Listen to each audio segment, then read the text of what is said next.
Hello guys, this is Rajendra sir, your English trainer. एक बार फिर हम लेकर हाजिर हैं एक बहुत ही बेहतरीन टॉपिक वॉइस का। तो चलिए आज हम लोग देख लेते हैं आखिर वॉइस होती क्या है। देखो, चाहे वो हमारा एकेडमिक क्लास हो, चाहे वो कम्पिटेटिव लेवल हो, हर एक एग्जाम में अगर इंग्लिश से कोई भी अगर टॉपिक रिसीव करते हैं, वो लोग लेते हैं, क्वेश्चन सेटअप करते हैं, तो कहीं ना कहीं जो हमारी वॉइस होती है बहुत इंपॉर्टेंट रोल प्ले करती है। तो चलिए आज हम लोग इस वीडियो में जान लेंगे कि कैसे हम लोग एक्टिव से पैसिव बनाते हैं और उसके कुछ बेसिक रूल्स क्या होते हैं। वो सारी जानकारी आज हम आप लोगों को बता पाएंगे। चलिए सीखते हैं वॉइस। देखिएगा ध्यान से, सबसे पहले वॉइस आखिर होती क्या है। सबसे पहले वॉइस की स्पेलिंग पे नजर डालेंगे। वॉइस, बिल्कुल स्टार्टिंग से आपको वॉइस के बारे में बिल्कुल भी नहीं पता है, आप एकदम अननोन हो, बिल्कुल भी आपको नहीं पता कि वॉइस होती क्या है। मैं बताऊंगा आपको वॉइस क्या होती है डिटेल से। बस करना क्या है, आपको वीडियो को आपको स्किप नहीं करना है, कंटिन्यू आप वीडियो को वॉच करिए। चलिए, वॉइस आपके सामने एक वर्ड लिखा है, वॉइस, VOIC। बेटा इस वॉइस की हिंदी होती है वॉच। क्या होती है? वॉच बोलते हैं। अच्छा, एक वॉइस और हमारा होता है VICE। तो ये स्पेलिंग डिफरेंस है, ये वॉइस है और ये वॉइस है, दोनों। देखो, इस वॉइस के बारे में हम लोग बात करेंगे, लेकिन इसको भी जान लेते हैं आखिर इस वॉइस का मीन्स होता क्या है। आप जानते हो डिमेरिट यानी अवगुण, इस वॉइस का मीन्स अवगुण होता है। ये भी वर्ड आपका कहीं ना कहीं काम आएगा।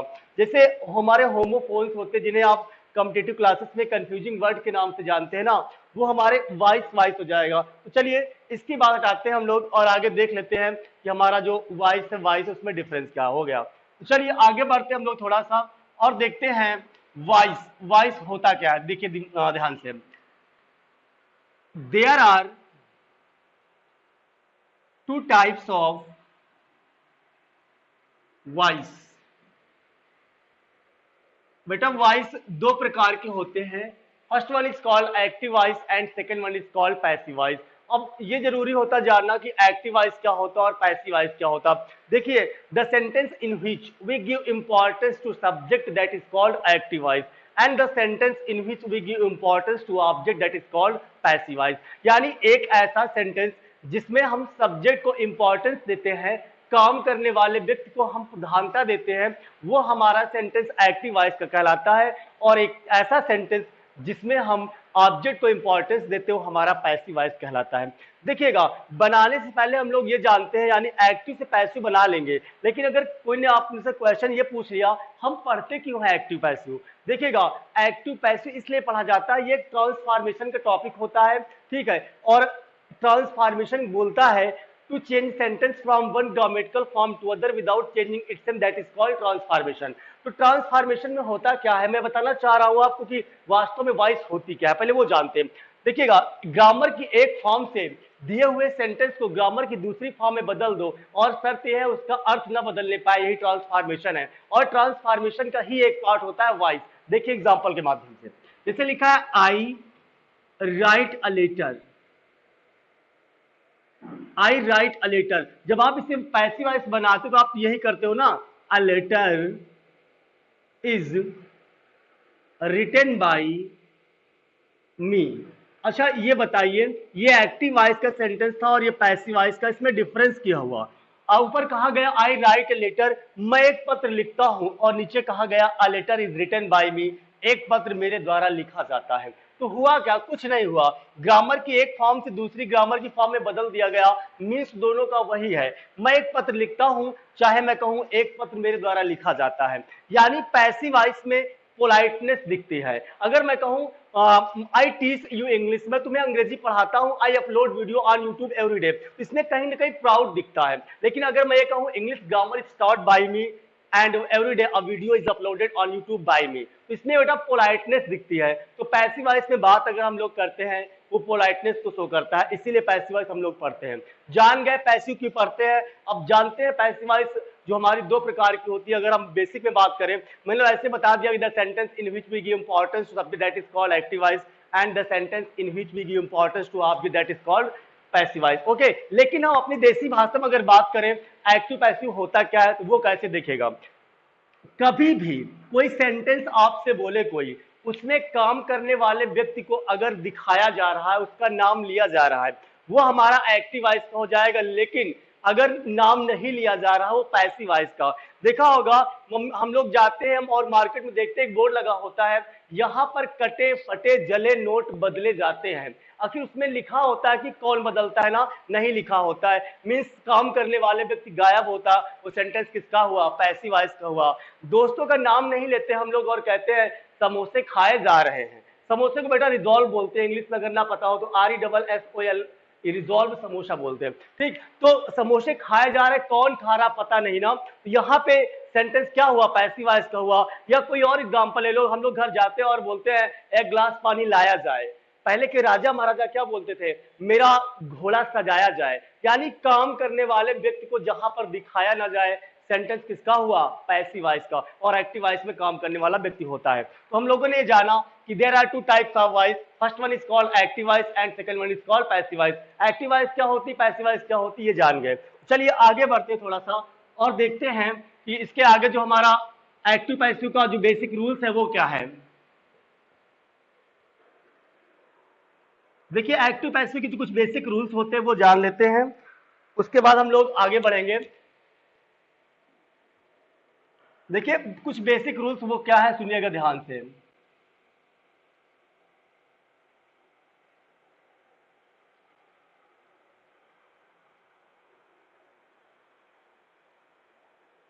सम basic rules of voice, voice के कुछ हमारे बेसिक रूल्स होते हैं। यानी देखिए पैसिव वॉइस तो हर एक ग्रामर की बनाई जा सकती है, लेकिन कुछ कंडीशंस होती है, कुछ मेन मेन बातें होती है, पहले वो उनका जिक्र कर लेते हैं ताकि आपको अच्छे से पैसिव वॉइस आ जाए। कोई भी क्वेश्चन, कोई भी कुछ भी पुटअप करे, आप उसे जवाब दे सके। देखिए अगर कोई आपसे पूछता है कि पैसिव वॉइस कितने टेंस की बनाई जाती है, तो उससे आप ये बोलिए, देखिएगा there are 3 types of tense, tense 3 प्रकार के होते हैं। अगर हम बात करें हर एक टेंस की तो 4 3 12, यानी every tense has 4 parts, clear.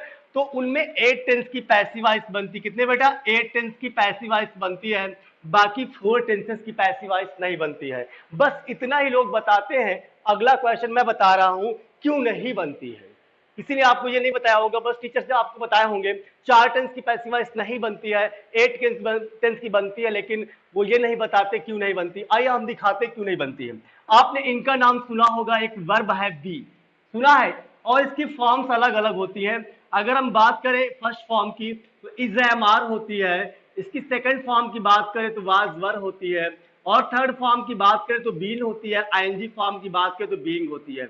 देखिएगा इसी बी का कमाल होता है वॉइस में। यानी अगर वॉइस आपको बनाना है, एक्टिव से पैसिव में बदलना है, तो कहीं ना कहीं बी की हेल्प आपको लेनी पड़ेगी। यानी हमें जानना जरूरी है कि बी का प्रेजेंट में जो फॉर्म्स होती है वो इज एम आर, पास्ट में वाजवर, और थर्ड फॉर्म जिसकी बीन होती है, और आईएनजी फॉर्म क्या होती है, बीइंग होती है, क्लियर ना। अब देखो जो कोई टेंस दिया रहता है, इससे मैं बात करूं, अगर वो 4 टेंस कौन से हैं जिनकी नहीं बनती, पहले वो जानते हैं। देखो जो हमारे परफेक्ट कॉन्टिन्यूअस टेंस होते हैं, जैसे मैं बात करूं प्रेजेंट परफेक्ट कॉन्टिन्यूअस की, पास्ट परफेक्ट कॉन्टिन्यूअस की, फ्यूचर परफेक्ट कॉन्टिन्यूअस की, एक और है फ्यूचर कॉन्टिन्यूअस। यानी इन टेंसेस की पैसिव वॉइस नहीं बनती। क्यों नहीं बनती, देखो इनमें, देखो अगर हम बात करें प्रेजेंट परफेक्ट कॉन्टिन्यूअस की, तो इसमें हेल्पिंग वर्ब बेटा क्या होती है, हैज बीन और हैव बीन होती है। क्या होती है, हैज बीन और हैव बीन। जब बी की फॉर्म बीन ऑलरेडी यहां पर दी हुई है, तो हम इनकी फॉर्म जो बी की यूज करना है, ठीक है, हम कैसे फिर यूज करेंगे। अच्छा, आप लोगों को अभी ये बताया जाएगा हमारे ही द्वारा, क्या और टीचर द्वारा बताया गया होगा कि जो टेंसेस होते हैं पैसिव वॉइस में, उनकी जो हेल्पिंग वर्ब होती है वो बदल जाती है। लेकिन मैं आपको 2 बार नहीं याद कराऊंगा, आज कुछ नया मिलेगा आपको, कीप वॉचिंग। देखिएगा होता है ना कि सर बच्चे आप लोग बोल देते हैं कि सर एक बार हम लोग टेंसेस की हेल्पिंग वर्ब याद किए, प्रेजेंट इंडेफिनिट टेंस में डू डज होती है, प्रेजेंट कंटीन्यूअस में इज एम आर होती है, परफेक्ट में हैज हैव होती है, लेकिन पैसिव वॉइस से फिर एक बार हम लोग याद करते हैं कि सर प्रेजेंट इंडेफिनिट टेंस में आपने बताया is am are plus being बताया। यानी ये चीजें कैसे हो जाती हैं, मैं बता रहा हूं ना कैसे होती, देखिएगा बहुत ही आसान है, बस आप ध्यान पूर्वक इसे देखते रहिएगा। पहले बेसिक, अच्छा एक चीज और आती है जो बहुत इंपॉर्टेंट, जैसे आप जान गए कि 8 टेंसेस की पैसिव वॉइस बनती है, 4 टेंसेस की नहीं बनती है, वो 4 कौन से वो भी बता दिए। अब मेन बात आती कौन सी ऐसी वर्ब होती है जिनकी पैसिव वॉइस बनती है। मैं कोई भी सेंटेंस दे दूं, क्या पैसिव वॉइस बनाओगे? नहीं बनेगा। मैं कहूं आई कम, मैं आता हूं, क्या इसकी वॉइस बनेगी? आई गो, क्या मैं जाता हूं, जब मैं जाता हूं इनकी पैसिव वॉइस बनेगी? आई स्लीप, मैं सोता हूं, क्या इसकी पैसिव वॉइस बनेगी? शायद नहीं। लेकिन आप बता नहीं पाओगे क्यों नहीं बनेगी। देखिए ध्यान से, जो ये कम है, गो है, स्लीप है, ये हमारी इंट्रांजिटिव वर्ब होती है। कैसी वर्ब होती है? ये हमारी इंट्रांजिटिव वर्ब होती है और इंट्रांजिटिव वर्ब की पैसिव वॉइस नहीं बनती है। Only transitive verb is used to make passive voice, यानी पैसिव वॉइस बनाने के लिए केवल और केवल ट्रांजिटिव वर्ब का यूज होता है, इंट्रांजिटिव वर्ब का यूज नहीं होता है। और हम कैसे जानेंगे कि जो हमारी दी हुई वर्ब है वो ट्रांजिटिव है या इंट्रांजिटिव है? आपसे वाइवा में जो आपके टीचर्स होते हैं यही पूछते हैं, बेटा what is transitive verb and what is intransitive verb? The sentence that needs an object to complete its sense, that is transitive verb, that is called transitive verb. यानी एक ऐसी वर्ब जो अपना अर्थ पूरा करने के लिए एक ऑब्जेक्ट की आवश्यकता होती है, उसको हमारी ट्रांजिटिव वर्ब कहलाती है। जैसे मैं कहूं आई प्ले, अगर मैं ट्रांजिटिव वर्ब की बात करूं तो आई प्ले, मैं खेलता हूं, इस वर्ब को एक ऑब्जेक्ट की आवश्यकता है, एक ऑब्जेक्ट चाहिए इसे, क्योंकि अधूरा लग रहा मैं खेलता हूं। आप पूछोगे क्या? ठीक है ना? तो यानी इसे एक ऑब्जेक्ट चाहिए अपना अर्थ पूरा करने के लिए। जैसे आई राइट, मैं लिखता हूं, आप कहोगे सर क्या लिखते हैं? यानी एक ऑब्जेक्ट चाहिए अपना अर्थ पूरा करने के लिए। तो ऐसी वर्ब हमारी ट्रांजिटिव वर्ब कहलाती है और ट्रांजिटिव वर्ब की ही पैसिव वॉइस बनती है। अब इंट्रांजिटिव क्या होता है देख लीजिएगा। A verb that doesn't need any object to complete itself, that is called intransitive verb। यानी एक ऐसी वर्ब जिसको अपना अर्थ पूरा करने के लिए ऑब्जेक्ट की आवश्यकता नहीं होती, वो हमारी इंट्रांसिटिव वर्ब कहलाती है। ध्यान से देखिएगा, अगर मैं कहूं आई स्लीप, मैं सोता हूं, आई कम, मैं आता हूं, आई गो, मैं जाता हूं। अब ध्यान से समझिएगा इन वर्ब को। आई स्लीप, क्या आपको इसका अर्थ मालूम है? हाँ, मैं सोता हूं। अच्छा ये बताइए, ये जो वर्ब है आई स्लीप, क्या इसे कोई अदर ऑब्जेक्ट की आवश्यकता लग रही है आपको उसका अर्थ पूरा करने में? मुझे तो नहीं लग रही। मैं सोता हूं, सेंटेंस कंप्लीट है। अगर मैं कहूं मैं आता हूं, सेंटेंस कंप्लीट है। मैं जाता हूं, सेंटेंस कंप्लीट है। यानी इन्हें एक ऑब्जेक्ट की आवश्यकता नहीं पड़ेगी, यानी ये इंट्रांजिटिव वर्ब है और इंट्रांजिटिव वर्ब की पैसिव वॉइस नहीं बनती है। सबसे कमाल की बात देखिएगा, एक शॉर्टकट आपको दिखाते हैं। आप कंफ्यूज हो जाओगे, सर हम इंट्रांजिटिव और ट्रांजिटिव में डिफरेंस नहीं जान पाएंगे। मैं बताता हूं बिल्कुल कॉम्पिटिटिव लेवल का शॉर्टकट, सुनिए। देखिएगा, कभी भी सेंटेंस आपको एक्टिव वॉइस का दिया जाए और आप न जान पाओ कि सर इसमें आई हुई वर्ब क्या है, हमारी ट्रांजिटिव या इंट्रांजिटिव, तो उसका शॉर्टकट देखिएगा। जैसे लिखा हुआ है राइट, टीच, इनसे आप एक क्वेश्चन पूछो, क्या, अगर क्या का आंसर मिल जाता है तो वो वर्ब दी हुई ट्रांजिटिव होगी, और अगर आंसर नहीं मिलता वो वर्ब इंट्रांजिटिव होगी। स्टार्ट कर देखिए कैसे। मैं लिखता हूं, आपने कहा क्या, तो क्या का आंसर मिल सकता है? पत्र लिखते हैं, कुछ भी लिखते हैं, इंग्लिश ग्रामर लिखते हैं, कुछ भी, यानी आंसर मिलेगा, मींस ट्रांजिटिव वर्ब है। आपने कहा आई टीच, मैं पढ़ाता हूं, क्वेश्चन आया क्या पढ़ाते हैं, कुछ भी बता सकते हैं, यानी आंसर मिलेगा। लेकिन अगर मैं आपसे कहूं आई स्लीप, मैं सोता हूं, तो आप कहोगे सर क्या सोते हो? क्या सोते हो ये क्या होता है? क्यों सोते हो, कहां सोते हो, कैसे सोते हो, कब सोते हो? इसका आंसर मिलेगा, लेकिन क्या का आंसर नहीं मिलेगा। जब आंसर ना मिले वो हमारी इंट्रांजिटिव वर्ब। क्लियर ना? तो ये आपका शॉर्टकट है, आगे बढ़ते हैं। अब ध्यान से देखिएगा, बेसिक रूल जो हमने आपको बताए उनमें पहला रूल, लेकिन आप रिमाइंड करिए चीजों को। सबसे पहला क्या करना आपको, ट्रांजिटिव वर्ब की पैसिव वॉइस बनती है, इंट्रांजिटिव की नहीं बनती है। दूसरी चीज, 8 टेंसेस का यूज पैसिव वॉइस में होता है, बाकी टेंसेस का 4 जो हमारे होते नहीं होता। क्यों नहीं होता है बता चुके हैं। अब समराइज करके आगे बढ़ते हैं। देखिएगा, पहला रूल जो एक्टिव से पैसिव बनाने का वो क्या है, first of all we put object in the place of subject. क्या करते हैं? देखिएगा, फर्स्ट ऑफ ऑल मैंने कहा we put object in the place of subject, यानी सबसे पहले हम सेंटेंस में आए हुए ऑब्जेक्ट को सब्जेक्ट के स्थान पर रख देते हैं। आपका बेसिक रूल हुआ। After that we use appropriate helping verb of the tense. उसके बाद हम लोग क्या करते हैं, टेंस की उचित हेल्पिंग वर्ब का प्रयोग करते हैं। जो मैंने वर्ड यूज किया एप्रोप्रिएट, ये बहुत इंपॉर्टेंट वर्ड है क्योंकि according to subject helping verb आएगी, ठीक है ना।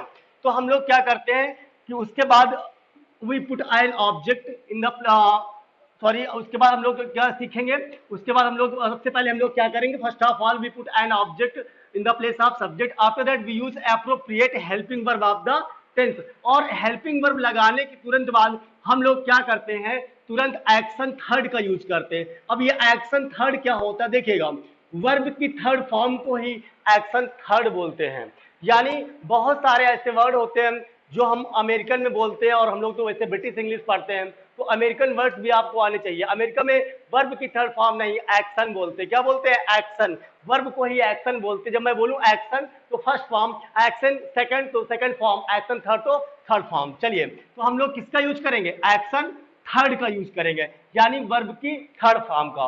उसके बाद क्या करते हैं बेटा, उसके बाद अगला रूल आपका कहता है, थर्ड रूल। देखिए मैं आपको समझा रहा हूं, राइट नहीं कर रहा हूं, तो आप समझिएगा अगला रूल क्या है। बेटा अगला रूल बोलता है, after that we use preposition by, यानी हम प्रीपोजिशन बाय का यूज करते हैं। अच्छा एक बात और है, केवल बाय ही प्रीपोजिशन नहीं आता है। अभी मैं दिखाऊंगा कुछ हमारे ऐसे वर्ड्स होते हैं जिनके साथ प्रीपोजिशन बाय ने लग के अलग अलग आते हैं। टू लगता है, इन लगता है, एट लगता है, वो कौन से वर्ड है ना, ये जानने के लिए देखते रहिए वीडियो को पूरा। आगे देखिए बेटा, इसके बाद क्या करते हैं, at the end of the sentence we put subject in the place of object. सबसे लास्ट में क्या करते हैं, सब्जेक्ट को हम कहां रख देते हैं, ऑब्जेक्ट के स्थान पर, और हमारा रूल कंप्लीट और सेंटेंस कंप्लीट हो जाता है असर्टिव का। कैसे बनाएंगे और क्या रूल्स होते हैं उनके बारे में जानते हैं। देखिएगा, सबसे पहली चीज आपको क्या मालूम होनी चाहिए, हेल्पिंग वर्ब, यानी एक्टिव से पैसिव बनाते समय आपको हेल्पिंग वर्ब जरूर आनी चाहिए। मैं लिखता हूं उन टेंसों के नाम और उनकी हेल्पिंग वर्ब, देखिएगा ध्यान से। जितने भी आपके टेंस हैं, 8 टेंसेस होते हैं जिनकी वॉइस बनती है, उनके हम नाम लिखेंगे, पहले उनके नेम राइट कर लेंगे। पहला आपका है प्रेजेंट इंडेफिनिट टेंस,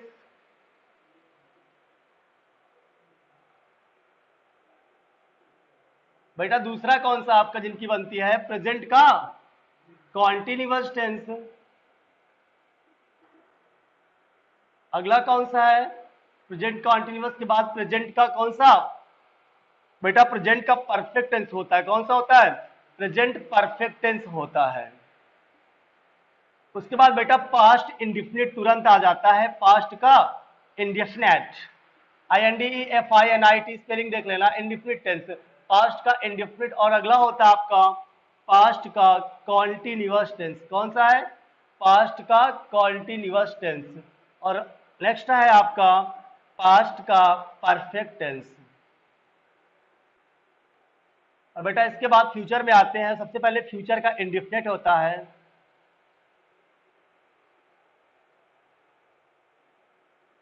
उसके बाद आपका फ्यूचर कॉन्टिन्यूअस नहीं है, डायरेक्ट फ्यूचर परफेक्ट आएगा।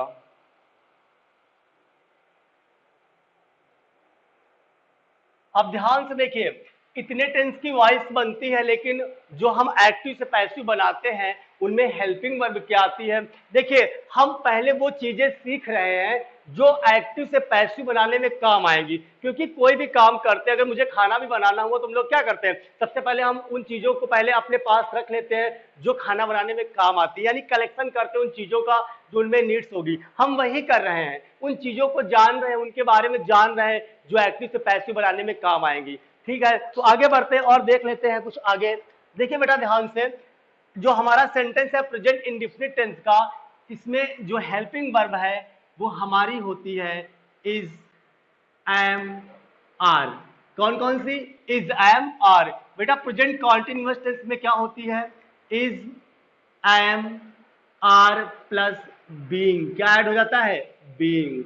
एक और है प्रेजेंट परफेक्ट टेंस में क्या होती है, has oblique have plus been हो जाती है। एक और है पास्ट इंडेफिनिट टेंस, जिसमें आप जानते हैं जो पैसिव वॉइस में हेल्पिंग वर्ब आती है वो वाज वर्ब हो जाती है। पास्ट कॉन्टिन्यूअस में वाज वर्ब में हम लोग क्या करते हैं बेटा, वाज वर्ब प्लस बीइंग कर देते हैं। क्या करते हैं, वाज वर्ब प्लस बीइंग, ठीक है ना। और पास्ट परफेक्ट में हम लोग क्या करते हैं, हैड प्लस बीन कर देते, क्या करते हैं, हैड प्लस बीन, और आपका फ्यूचर इंडेफिनिट है, आपको पता है इसमें will be oblique shall be, यानी विल शैल में हम क्या ऐड करेंगे, बी। और आपका अगला है फ्यूचर परफेक्ट टेंस, जिसकी आइडेंटिटी होती है पैसिव वॉइस में will have been oblique shall have been, will have been oblique shall have been. अच्छा, ये आइडेंटिटी आपको लग रहा होगा फ्यूचर परफेक्ट कॉन्टिन्यूअस क्योंकि बीन ऐड हो गया है, लेकिन ये पैसिव वॉइस में परफेक्ट की होती है, will have been oblique shall have been, क्या होती है बेटा, will have been oblique shall have been. Clear ना? चलो अब सुनो ध्यान से, आप कहोगे सर एक बार आपने याद करवाया है, पास्ट इंडिफिनिट में आपने कहा था जो हमारी हेल्पिंग वर्ब आती है वो डिड आती है, और आज आप बता रहे हैं पैसिव वॉइस में वाज वर आती है, ये कैसे हुआ? एक दिन आपने बताया था प्रेजेंट इंडिफिनिट टेंस में जो हमारा टेंस होता है उसमें डूडज लगता है, आज इज़ेमार कहां से आया? इन्हीं सारे एक और आपका है, जैसे आपने कहा था सर प्रेजेंट परफेक्ट टेंस में क्या होता है, जो हमारा हैज हैव होता है, लेकिन आपने यहाँ बीन क्यों ऐड किया?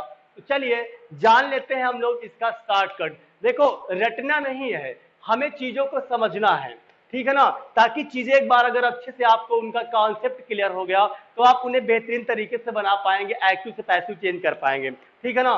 चलिए हम बताते हैं आपको इनका शॉर्टकट, आखिर जो बी की सारी फॉर्म लगी हुई है उनका यूज क्यों हुआ, कैसे हुआ, आइए देख लेते हैं। बेटा ध्यान से देखो, मैं आपसे क्वेश्चन पूछूं, अगर मैं बात करूं पास्ट इंडिफिनिट की, बेटा पास्ट इंडिफिनिट का जो इस अफर्मेटिव का सेंटेंस होता है ना, उसमें एक्शन सेकंड आती है, यानी वर्ब की सेकंड फॉर्म आती है।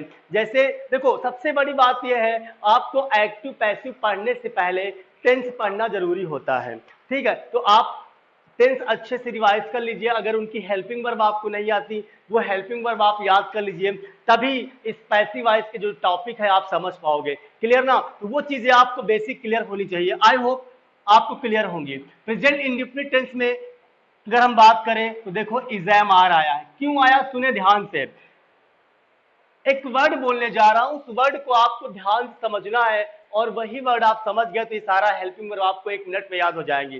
कैसे? मैं बोल रहा हूं कि जो आपका टेंस दिया जाए, यानी जो भी सेंटेंस आपका दिया जाए उस सेंटेंस को देखिए वो किस टेंस का है, पहली बात, और आप उस टेंस में मेन वर्ब कौन सी लग रही। मैं बात करूं अगर प्रेजेंट इंडिफिनिट टेंस की, तो बेटा प्रेजेंट इंडिफिनिट टेंस में वर्ब की फर्स्ट फॉर्म यानी एक्शन आता है।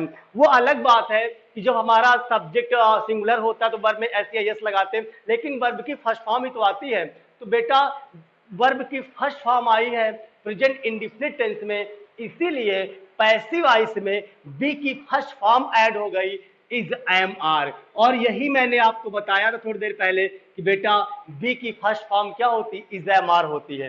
अब कहोगे सर पास्ट इंडिफिनिट टेंस में तो आपने बताया था जो हमारा अफर्मेटिव का होता है उसमें एक्शन सेकंड आती है, लेकिन हेल्पिंग वर्ब तो डिड आती है, यहां वाजवर कैसे हुआ? देखिए पास्ट इंडिफिनिट इकलौता ऐसा टेंस होता है जिसमें वर्ब की सेकंड फॉर्म लगती है जब सेंटेंस कैसा होता है, अफर्मेटिव का होता है, ठीक। तो इसीलिए जब हम पैसिव वॉइस बनाने गए तो जो पैसिव वॉइस बनाते समय पास्ट इंडिफिनिट टेंस में वर्ब की सेकंड फॉर्म लगती है, आपको पता है, तो हमें चाहिए क्या, बी की सेकंड फॉर्म चाहिए। तो बेटा बी की सेकंड फॉर्म क्या होती है, वाजवर, मैंने आपको बताया, तो वही देखो बी की सेकंड फॉर्म कहां आ गई, वाजवर में। अब कहोगे सर प्रेजेंट परफेक्ट टेंस में आपने हैज हैव कहा था, ये बीन क्यों? बेटा ये बताओ प्रेजेंट परफेक्ट टेंस में वर्ब की थर्ड फॉर्म लगती ना, यानी एक्शन थर्ड लगती ना, I have stolen your pen, मैंने आपकी पेन चुराई है। तो देखो ध्यान से, स्टोलन आपने यूज किया थर्ड फॉर्म, तो पैसिव वॉइस में बी की थर्ड फॉर्म पहुंच जाएगी क्या, बीन। यानी कहने का मतलब ये हुआ अगर मेन टेंस में जो सेंटेंस आपको दिया जाए जो वर्ब की लगती है फॉर्म मेन टेंस की, वही बी की फॉर्म पहुंच जाएगी, बहुत आसान, इसे अच्छे से रिवाइज कर लीजिएगा। तो ये आपने सीखा। अब हम लोग कुछ अगर चाहो तो आप इसका स्क्रीनशॉट भी ले सकते हैं ताकि आपको अच्छे से चीजें याद रहें, ठीक है ना। चलिए आगे चलते हैं हम लोग और सीख लेते हैं कुछ प्रोनाउन चेंजिंग, उसके बाद सेंटेंस, ठीक है। बेटा ध्यान से देखिएगा प्रोनाउन चेंजिंग क्या होती है। प्रोनाउन चेंजिंग जरूरी है आपको, क्योंकि आप तभी तो सब्जेक्ट को ऑब्जेक्ट, ऑब्जेक्ट को सब्जेक्ट बनाओगे।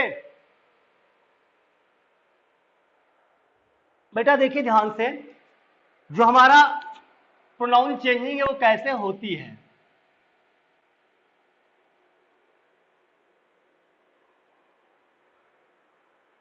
बेटा अगर आपको दिए हुए सेंटेंस में एक्टिव वॉइस में आई मिलता है तो आप उसे मी में बदल देना, अगर बी मिलता है तो अस में बदल देना, और दे आता है तो देम में कर देना, सी आया तो हर में बदल जाता है, और ही आएगा तो उसे हम हिम में बदल देते हैं, ठीक है ना, और यू का यू ही रहता है। तो ये कुछ हमारी नॉर्मल क्या हुई, प्रोनाउन चेंजिंग हुई। तो इन्हें ध्यान से देख लीजिएगा, आई का मी हो जाएगा, वी का अस हो जाएगा, दे का देम हो जाएगा, सी का हर और ही का हिम, और यू का यू ही रहता है। तो ये हमारी नॉर्मल प्रोनाउन क्या हुई, चेंजिंग हुई। अब हम आगे बढ़ेंगे और बनाते हैं सेंटेंस बहुत ही सरल अंदाज में, ध्यान से देखिएगा।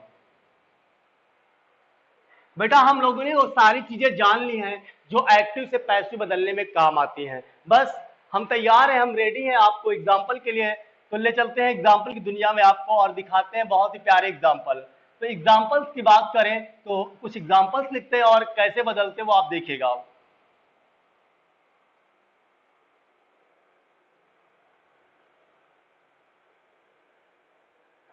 I have stolen your pen, एक सेंटेंस है आपका।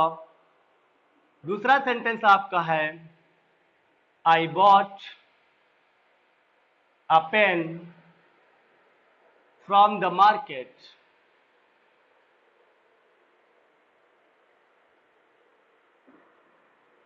और नेक्स्ट एग्जाम्पल है आपका आई विल ज्वाइन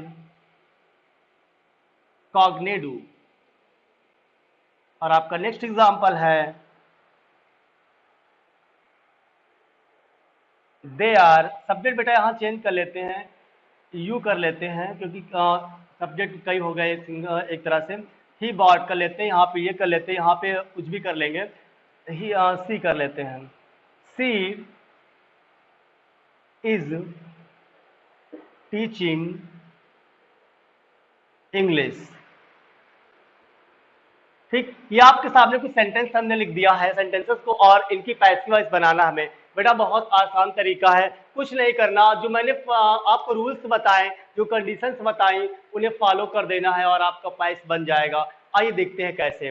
बेटा देखिए ध्यान से, आपको एक्टिव वॉइस का सेंटेंस जो भी दिया जाए, पहले हम क्या करते हैं, उस दिए हुए सेंटेंस को ये देखते हैं वो जो सेंटेंस लिखा हो किस टेंस का लिखा हुआ है। पहला काम होता है, हर चीज के बेटा स्टेप होते हैं हमारी लाइफ में भी, तो हमें स्टेप फॉलो करना, गलतियां कभी नहीं होंगी।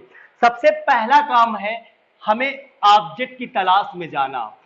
ऑब्जेक्ट बेटा कहाँ मिलेगा ये बताइएगा। लोग बहुत कंफ्यूज हो जाते हैं, कुछ लोग बताते हैं ऑब्जेक्ट ये है वो है। देखिए मैं शॉर्टकट बताता हूँ आपको ऑब्जेक्ट का। हमारा जो मेन ऑब्जेक्ट हमेशा होगा बेटा वो वर्ब के जस्ट बगल में होगा। यहाँ स्टील, स्टोल, स्टोलन है ना, इसके जस्ट बगल वाला ही हमारा मेन क्या होता है, ऑब्जेक्ट होता है। कहोगे सर इसमें कौन सी बड़ी बात बता दी आपने। हम पहचान जा रहे हैं बेटा, जब बड़े सेंटेंस आएंगे ना उसमें कई ऑब्जेक्ट रहेंगे, वहां पे आपको प्रॉब्लम्स क्रिएट होगी। ठीक, तो देखते हैं, रूल फॉलो करते हैं। सबसे पहले हम क्या करेंगे, अपने ऑब्जेक्ट को लाएंगे सब्जेक्ट के स्थान पर और लिखेंगे योर पेन। ठीक है ना, योर पेन। अब चाहिए कि आपको, उसके बाद मैंने रूल आपको बताया, after that we use at appropriate helping verb of the tense. Tense की उचित हेल्पिंग वर्ब लगाना। ये बताओ बेटा ये सेंटेंस किस टेंस का है, तभी तो आप हेल्पिंग वर्ब लगा पाओगे। कैसे जानोगे, अच्छा ये बताइएगा कैसे हम लोग जान जाते हैं कि जो दिया हुआ सेंटेंस है वो इस टेंस का है। आपका नॉर्मल सा आंसर आएगा सर उसकी हेल्पिंग वर्ब से हम लोग जान जाते हैं।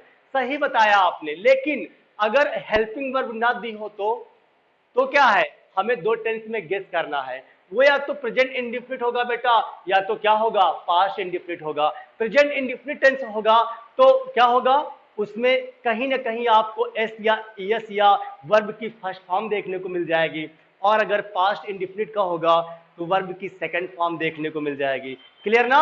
ये कुछ तरीके होते हैं जानने के हमारे प्रेजेंट इंडिफिनिट का है यानी कौन से टेंस का सेंटेंस है। लेकिन यहाँ पे तुम्हें दिख रहा है हैज हैव के साथ थर्ड फॉर्म, तो आप समझ गए कि हैज हैव के साथ जो थर्ड फॉर्म आती है वो प्रेजेंट परफेक्ट टेंस में होती है। और आपको मैंने भी बताया भी कि बेटा प्रेजेंट परफेक्ट टेंस में पैसिव वॉइस में जो हेल्पिंग वर्ब आती है वो हैज बीन और क्या होती है, हैव बीन होती है। तो बेटा ये बताइएगा, ये भी आपको पता है कि सिंगुलर सब्जेक्ट होगा तो हैज बीन लगेगा, प्लूरल सब्जेक्ट होगा तो क्या लगेगा, हैव बीन। अब कहोगे सर मुझे सिंगुलर प्लूरल नहीं आता, चलिए वो भी बताते हैं। देखो ही, सी, इट, कोई name, relation word, everybody, everyone, etc, that is called क्या, हमारे सिंगुलर सब्जेक्ट। अब कहोगे सर ये ईटीसी क्या होता है, आज तक मैंने सुना है लेकिन इसका मतलब नहीं पता। मैं बताता हूं, शायद बहुत लोगों को नहीं पता। ध्यान से देखो, हम बोल तो देते हैं बेटा ईटीसी यानी इटसेट्रा, लेकिन टीचर से अगर पूछो ईटीसी का जरा स्पेलिंग बताइएगा, स्पेल करिए, सॉरी वो नहीं बता पाएगा, ये गारंटी हमारी है। तो ईटीसी वो बोलेगा एक्स्ट्रा, एक्सेट्रा नहीं, इसकी स्पेलिंग पूछिएगा वो कंफ्यूज हो जाएगा। बेटा स्पेलिंग होती है इटसेटेरा, क्या होती है, इटसेटेरा होती, शायद आपको भी नहीं पता रहा होगा। इटसेटेरा क्या बोलते हैं, इटसेटेरा बोलते हैं। क्लियर हो गया ना, तो ये आपकी जानकारी थी, आगे बढ़ते हैं।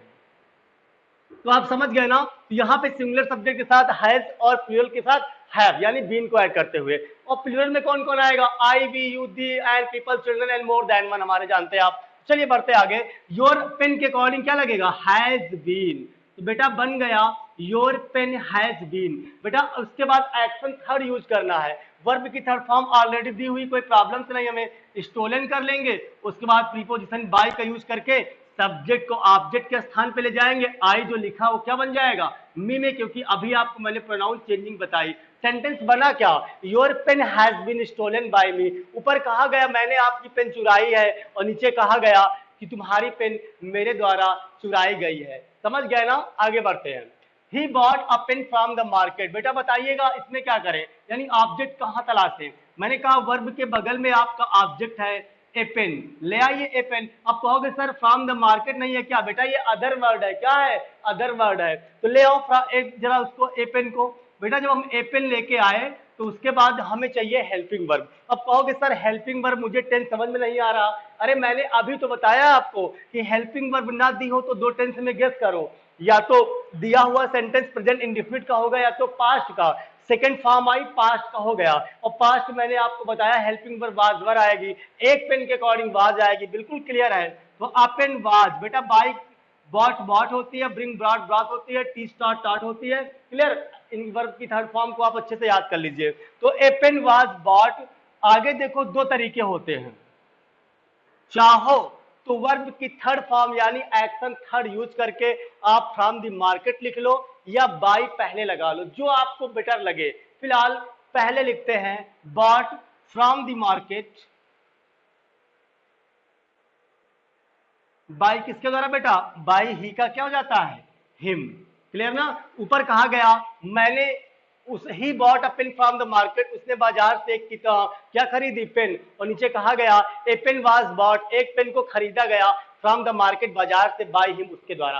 बात वही है, ग्रामर की फॉर्म चेंज हुई बस। एक और देखते हैं, यू विल ज्वाइन कॉग्नेडू, आप कॉग्नेडू ज्वाइन करेंगे, बिल्कुल ज्वाइन करेंगे, क्योंकि आपको मिलता है इस प्लेटफॉर्म पे एक बेहतर वीडियो, और आप सीखते हैं कि कैसे चीजों को हम आसान बनाते हैं। कहते हैं ना कॉग्नेडू के लिए हम कहना चाहेंगे a place where everything becomes easy, एक ऐसा प्लेटफॉर्म जहां पे चीजें आसान हो जाती हैं। तो चलिए यू विल ज्वाइन कॉग्नेडू, क्या करें, सबसे पहले वर्ब के पास जाएं, उसके बगल में क्या लाएं, ऑब्जेक्ट को ले आते हैं कॉग्नेडू को, और इसके अकॉर्डिंग आपको पता है कि आई और वी के साथ सेल लगता है, बाकी सबके साथ क्या आएगा, विल आएगा। तो आई वी के साथ सेल बाकी विल, हम विल बी के ज्वाइन कर लेंगे, यहाँ पे लगाएंगे विल बी, तो क्या बना कॉग्नेडू विल बी, और ज्वाइन की थर्ड फॉर्म क्या होती है बेटा, ज्वाइंड होती है, ठीक। और बाय किसके द्वारा, यू के द्वारा, यानी बहुत आसान तरीके से आपने सीखा Cognedu will be joined by you. एक और देखते हैं last one, she is teaching English, वो अंग्रेजी ग्रामर जो है इंग्लिश पढ़ा रही है।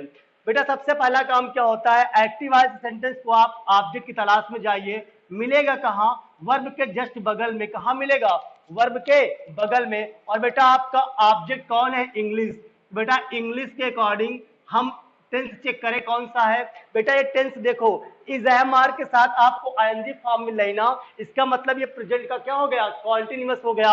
अब आपको बताया गया कि प्रेजेंट कॉन्टिन्यूअस में क्या होता है, is being, am being, are being, ठीक। तो हम क्या करें, इंग्लिश के अकॉर्डिंग देखो आई के साथ एम आता है, सिंगुलर के साथ इज आता है, प्लूरल के साथ आर, तो इसके अकॉर्डिंग क्या आएगा, हम अंग्रेजी पढ़ते अंग्रेजों नहीं पढ़ते, ठीक। तो इंग्लिश के अकॉर्डिंग क्या आएगा, इज बीइंग, तो इंग्लिश इज बीइंग। और बेटा टीच की सेकंड थर्ड फॉर्म क्या होती है, टॉट, तो थर्ड फॉर्म लगाएंगे टॉट, तो English is being taught by किसके द्वारा बेटा, सी का हर हो जाएगा, क्या हो जाएगा, हर। तो समझ गए ना, बहुत ही आसान तरीके से आपने सीख लिया कैसे हम लोग एक्टिव से पैसिव में बदलते हैं जो हमारे असर्टिव के सेंटेंस दिए होते हैं। I hope you got whatever I have taught you today. Stay home, be safe, keep learning with Cognitive. Thank you for watching the video.